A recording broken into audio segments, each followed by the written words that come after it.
শহীদ মিনারে বিডিআর হত্যার বিচার ইস্যুতে অবস্থান কর্মসূচি চলছে। সরাসরি চলে যাচ্ছে, সেখানে আছেন সহকর্মী নীল মাহবুব। নীল, কি অবস্থা একটু জানান আমাদের।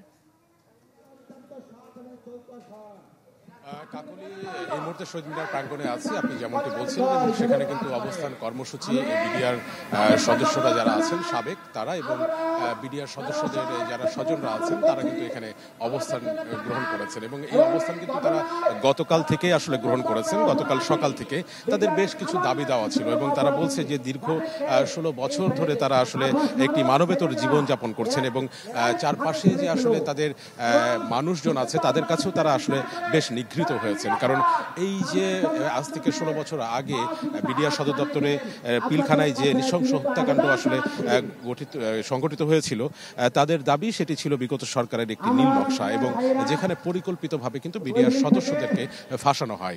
এবং তারা বলছেন যে 16 বছর পর যখন এই পরিবর্তিত পরিস্থিতি এবং 5ই আগস্ট পরবর্তী যখন অন্তর্বর্তী সরকার দায়িত্ব নিয়েছেন তখন কিন্তু তাদের ভিতরে আশার সঞ্চার হয়েছে এবং তারা সেই বিচারের দাবিতেই, সুষ্ঠু তদন্তের দাবিতেই কিন্তু তারা এখানে এসেছেন। এবং আজ 9 তারিখ বিস্ফোরক দ্রব্য আইনে একটি মামলা ছিল বিডিআর সদস্যদের বিরুদ্ধে এবং সেটির কিন্তু আজকে শুনানি হবার কথা ছিল এবং সেই বিচার কার্য নিয়েও কিন্তু প্রহসন চলছে।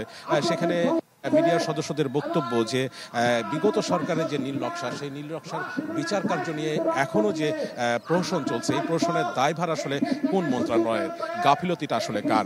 তারা বলছেন যে এটি আসলে সুষ্ঠু একটি বিচার, সুষ্ঠু একটি তদন্ত তারা চান এবং যারা নির্দোষ আছেন তাদের আসলে মুক্তির দাবি তাদের, এবং যারা চাকরিচ্যুত তাদের চাকরির আসলে পুনর্বহালের দাবিও আছে এবং যে পরিবারগুলো ক্ষতিগ্রস্ত সেই পরিবারের ক্ষতিপূরণের দাবিও তারা তুলছেন। এবং তারা বলছেন যে স্বাধীন তদন্ত কমিটি গঠিত হয়েছে 7 সদস্যের, তারা আসলে নিরাপত্তাহীনতায় ভুগছেন এবং তাদের আসলে বাতিল চাই, সেই কমিটি আসলে তারা বাতিল চান এবং তারা আসলে 25 তারিখে সেনা হত্যা দিবস হিসেবে পালন করতে চান। অনেক দাবি দেওয়া তাদের এবং তারা বলছেন তাদের এই দাবিগুলো না মানা পর্যন্ত কিন্তু তাদের অবস্থান কর্মসূচি চলমান থাকবে। এবং আজকে আলিয়া মাদ্রাসায় কিন্তু কোর্ট বসবার কথা ছিল এবং তারা বলছেন যে সরকার হয়তোবা এই যে বিডিআর সদস্য যারা আছে তাদের সাথে ছাত্রদের যে মুখোমুখি সংঘর্ষ, এটাও আসলে সরকার ঠেলে দিচ্ছে, কিন্তু তারা এটা চান না। তারা বলছেন যে এই সরকার জনগণের সরকার এবং সেখানে বিডিআর বিদ্রোহের যে মামলা, সেই মামলার বিচার কার্য যেন খুব দ্রুতই আসলে সম্পন্ন হয়। তো সবকিছু মিলে কিন্তু এখনো অবস্থান কর্মসূচি চলছে এবং এটি চলমান থাকবে, এটি তাদের কথা। নীল, আপনাকে ধন্যবাদ। ব্রেকফাস্ট, টিফিন কিংবা স্ন্যাক টাইমে মজাদার আয়োজন মানে অল টাইম ব্রেড।